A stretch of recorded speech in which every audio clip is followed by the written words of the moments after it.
We've got a unit here that isn't priming, and what that means is when you fill it with fluid and you turn it on, I'm going to turn on the red switch. This is the more recent model.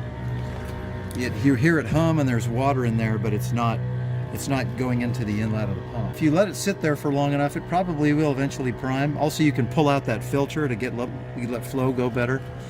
The other thing is to make sure that there isn't a hose attached here. That usually creates some back pressure that also prevents it from priming.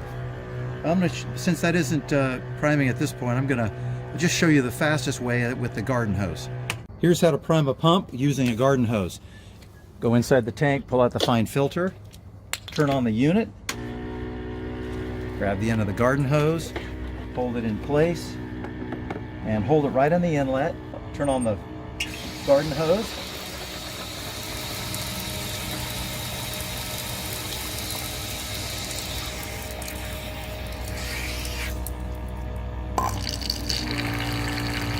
There it goes. It took a little bit more than we'd like, but...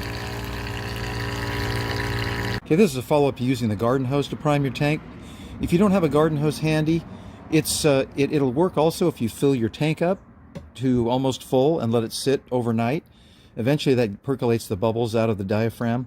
Or if you want to get it done a little faster, put some fluid in the tank and then you just bang it a little and sometimes it will prime.